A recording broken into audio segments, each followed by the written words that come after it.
नमस्कार दोस्तों, स्वागत है आपका वनडे एग्जाम सेंटर में।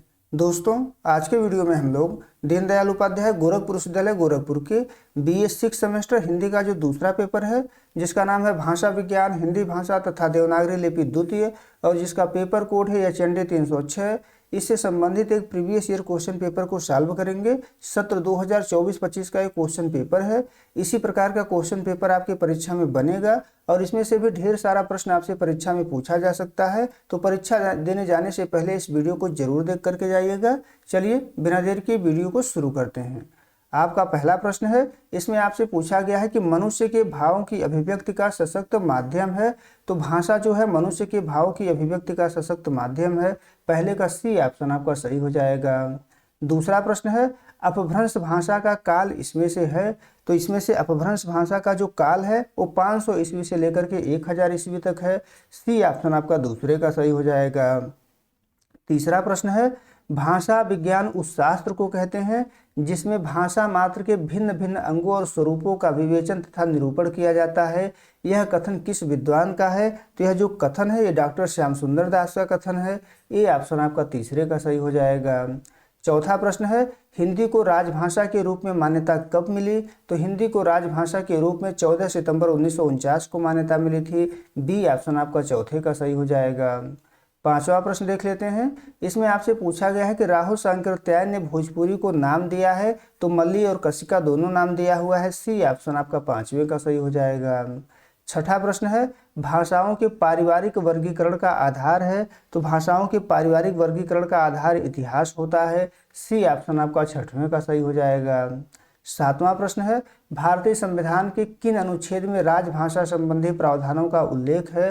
तो राजभाषा संबंधी जो प्रावधान है वो अनुच्छेद 343 से लेकर के 351 तक है संविधान के भाग 17 में। तो ए ऑप्शन आपका सातवें का सही हो जाएगा। आठवां प्रश्न है, हिंदी भाषा के विकास का सही अनुक्रम कौन सा है? तो हिंदी भाषा के विकास का जो सही अनुक्रम है वो पाली प्राकृत अपभ्रंश हिंदी है। ए ऑप्शन आपका आठवें का सही हो जाएगा। नौवां प्रश्न है, मुंडा भाषा परिवार का क्षेत्र कौन सा है? तो मुंडा भाषा परिवार का क्षेत्र इसमें से छोटा नागपुर है। डी ऑप्शन आपका नौवें का सही हो जाएगा। 10वां प्रश्न है, भारतीय भाषाओं को भारतीय संविधान की किस अनुसूची में शामिल किया गया है? तो 8वीं अनुसूची में शामिल किया गया है। ए ऑप्शन आपका 10वें का सही हो जाएगा।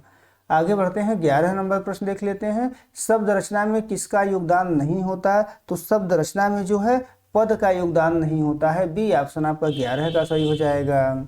12 नंबर प्रश्न देख लेते हैं, हिंदी भाषा का संबंध किससे है? तो हिंदी भाषा का जो संबंध है वो सौरसेनी अपभ्रंश से है। ए ऑप्शन आपका 12 का सही हो जाएगा। आगे बढ़ते हैं, 13 नंबर प्रश्न है, हिंदुस्तानी भाषा का रूप क्या है? तो हिंदुस्तानी भाषा का रूप जो है हिंदी उर्दू मिश्रित है। बी ऑप्शन आपका 13 का सही हो जाएगा।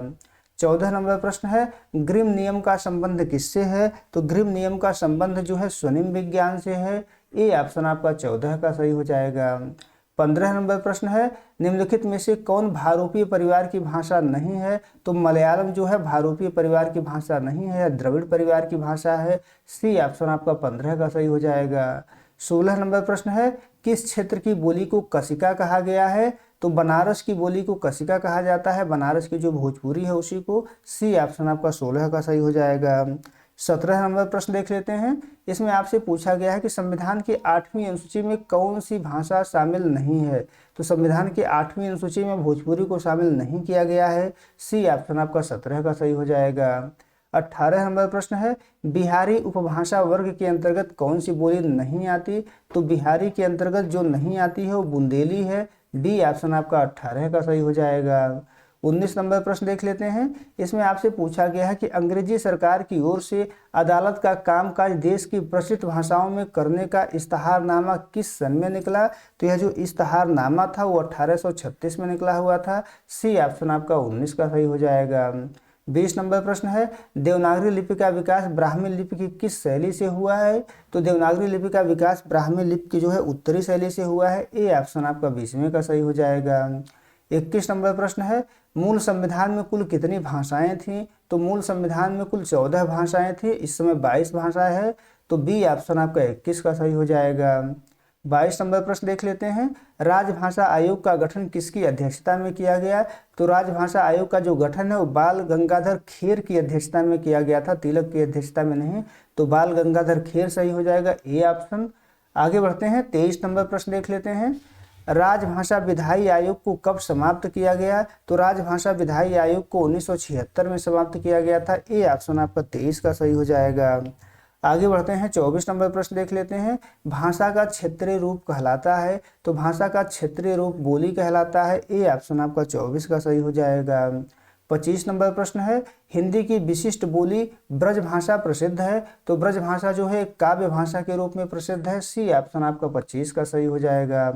26 नंबर प्रश्न है, असंगत कथन का चयन कीजिए। कौन सा कथन असंगत है? तो बघेली, छत्तीसगढ़ी, पहाड़ी हिंदी की बोलियां हैं, ये असंगत है क्योंकि ये पूर्वी हिंदी की बोलियां हैं। तो डी ऑप्शन आपका 26 का सही हो जाएगा। 27 नंबर प्रश्न है, स्वनिम को और क्या कहते हैं? तो स्वनिम को जो है ध्वनि कहा जाता है, सी ऑप्शन आपका 27 का सही हो जाएगा। 28 नंबर प्रश्न है, नासिक के व्यंजनों का दूसरा नाम क्या है? तो नासिक के व्यंजनों का दूसरा नाम होता है पंचमाक्षर, बी ऑप्शन आपका 28 का सही हो जाएगा। 29 नंबर प्रश्न है, पुरानी हिंदी नामकरण किसने किया? तो पुरानी हिंदी नामकरण जो है चंद्रधर शर्मा गुलेरी ने किया, सी ऑप्शन आपका 29 का सही हो जाएगा। 30 नंबर प्रश्न है, हिंदू मग पर पाँव न राख्यो का बहुते जो हिंदी भाख्यो, ये काव्य पंक्तियां किस बोली में है? तो ये काव्य पंक्तियां जो है अवधि में है, डी ऑप्शन आपका 30वें का सही हो जाएगा। 31 नंबर प्रश्न है, निम्नलिखित में से कौन द्रविड़ परिवार की भाषा है? तो कन्नड़ इसमें से द्रविड़ परिवार की भाषा है, सी ऑप्शन आपका 31 का सही हो जाएगा। 32 नंबर प्रश्न देख लेते हैं। इसमें आपसे पूछा गया है कि दोहा या दूहा किस भाषा का लोकप्रिय छंद रहा है? तो दोहा या दूहा जो है अपभ्रंश का लोकप्रिय छंद रहा है, सी ऑप्शन आपका 32 का सही हो जाएगा। 33 नंबर प्रश्न है, अर्धमागधी अपभ्रंश से विकसित बोली है? तो अर्धमागधी अपभ्रंश से जो बोली विकसित हुई है वो जो है बघेली है, बी ऑप्शन आपका 33 का सही हो जाएगा।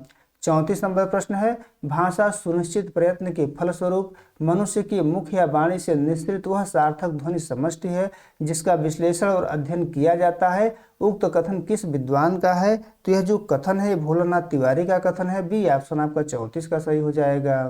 35 नंबर प्रश्न है, ईपेई के अनुसार भाषा की कहानी है? भाषा की कहानी तो भाषा जो है संस्कृति की कहानी है, डी ऑप्शन आपका 35 का सही हो जाएगा। 36 नंबर प्रश्न है, देसिल बैना सब जन मीठा तय तैसन जपहो अवहट्ठा किसका कथन है? तो यह विद्यापति का कथन है, बी ऑप्शन आपका 36 का सही हो जाएगा। 37 नंबर प्रश्न है, इनमें से कौन सी भाषा मध्य भारतीय आर्य भाषा काल की नहीं है? तो मध्य भारतीय आर्य भाषा काल की जो भाषा इसमें से नहीं है वो संस्कृत है, डी ऑप्शन आपका 37 का सही हो जाएगा। 38 नंबर प्रश्न है, संदेश रासक के रचयिता हैं? तो संदेश रासक के जो रचयिता हैं वो जो है अब्दुल रहमान है, सी ऑप्शन आपका 38 का सही हो जाएगा। 39 नंबर प्रश्न है, इनमें अवधी भाषा की प्राचीनतम कृति कौन सी है? तो अवधी भाषा की जो प्राचीनतम कृति है वो चंदायन है, डी ऑप्शन आपका 39 का सही हो जाएगा। 40 नंबर प्रश्न है, लखनऊ बाराबंकी किस बोली के क्षेत्र में आते हैं? तो लखनऊ बाराबंकी जो है अवधी के क्षेत्र में आते हैं, सी ऑप्शन आपका 40 का सही हो जाएगा। 41 नंबर प्रश्न देख लेते हैं। इसमें आपसे पूछा गया है कि उत्तर प्रदेश सरकार ने 1947 में लिपि सुधार समिति का गठन किसकी अध्यक्षता में किया था? तो लिपि सुधार समिति का जो गठन है आचार्य नरेंद्र देव की अध्यक्षता में किया गया था, बी ऑप्शन आपका 41 का सही हो जाएगा।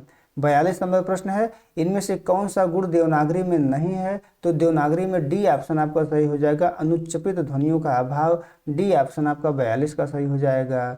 43 नंबर प्रश्न है, मराठी भाषा की लिपि कौन सी है? तो मराठी भाषा भी देवनागरी लिपि में ही लिखी जाती है, तो सी ऑप्शन आपका 43 का सही हो जाएगा। 44 नंबर प्रश्न है, सरकारी कामकाज की वह भाषा जिसे संविधान ने सरकारी कामकाज के लिए स्वीकृत किया है क्या कहलाती है? तो राजभाषा कहलाती है, बी ऑप्शन आपका 44 का सही हो जाएगा। 45 नंबर प्रश्न है, संविधान के किस अनुच्छेद में देवनागरी लिपि में लिखित हिंदी को संघ की राजभाषा घोषित किया गया है? तो अनुच्छेद 343 में किया गया है, सी ऑप्शन आपका 45 का सही हो जाएगा। 46 नंबर प्रश्न है, बनारस की मुख्य बोली है? तो बनारस की मुख्य बोली भोजपुरी है, डी ऑप्शन आपका 46 का सही हो जाएगा।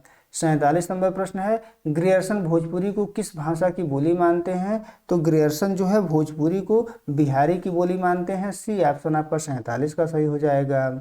48 नंबर प्रश्न है, भोजपुरी का शेक्सपियर किसे कहते हैं? तो भोजपुरी का शेक्सपियर जो है भिखारी ठाकुर को कहा जाता है। बी ऑप्शन आपका 48 का सही हो जाएगा।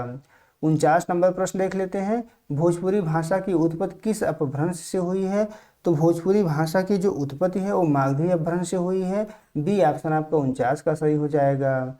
50 नंबर प्रश्न है, किस लिपि को बाएं से दाएं की ओर लिखा जाता है? तो बाएं से दाएं की ओर जो है ब्राह्मी लिपि को लिखा जाता है। खरोष्टी लिपि को दाएं से बाएं की तरफ लिखा जाता है। तो बी ऑप्शन आपका 50 का सही हो जाएगा। उम्मीद है दोस्तों आपको ये वीडियो पसंद आया होगा। अगर वीडियो अच्छी लगी तो हमारे चैनल को सब्सक्राइब कर लीजिए, वीडियो को लाइक और शेयर कर दीजिए। बहुत बहुत धन्यवाद।